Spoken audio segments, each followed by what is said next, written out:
Guys finally हामी पुगिसक्यौँ viral road होइन टक्क पारेर हामी एक राउन्ड टक्क पारेर यहाँ घुम्दैछौँ। यही सिलसिलामा हामी सुक्खा बन्दरगाहमा अवलोकन गर्न आएका छौँ र यो सुक्खा बन्दरगाह इन्डिया सरकारको सहयोगमा 2 अरब 37 करोड बजेटमा बन्दै गरेको छ र यसको अवधि 2.5 वर्षमा यो कम्प्लिट हुने भन्ने छ।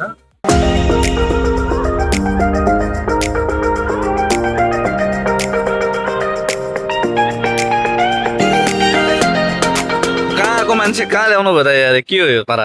हामी यो इन्डो नेपाल बोर्डरमा हजुर यता महेन्द्रनगर कञ्चनपुर दोधरा चाँदनीमा नेपालको सबभन्दा ठुलो ड्राई पोर्ट यानि सुक्खा बन्दरगाह बन्दैछ।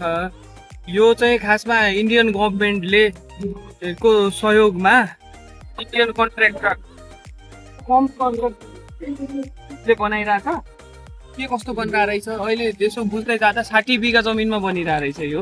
यस्तै छ गाइज होइन, टक्क पारेर दाइभाइहरूसँग बसेर दाजुहरूसँग बसेर मजाले नास्ता गरौँला रमाइलो गरौँला भनेर आएको मान्छे यहाँ आएर फेरि उही कति के भन्छन् कति यहाँ लगानी लाग्यो, कति के भएको छ, कति के भएको छ, उही राजनीतिका कुरा र के भन्छन् यो इन्भेस्टमेन्ट लगानी बाहेक कुरा आउँदैन। अब म चाहिँ साइडमा हाँसो बोलिरहेको छु भने दाइहरू चाहिँ आफ्नो फेरि यो लागिरहेछन् गफगाफमै।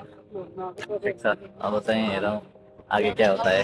हामी चाहिँ यता खासमा केही नास्ता गरौँ टक्क घुमौँ भनेर आएको मान्छे।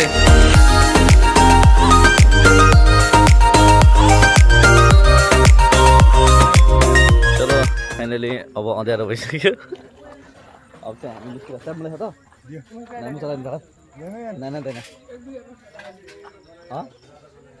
बाइक चलाउन जान्न आगिँदैन चलाउन म चलाउन कि भैया भैया बोला क्या लगाइस मिलते हैं अब नेक्स्ट ब्लॉग में। अच्छा ठीक है।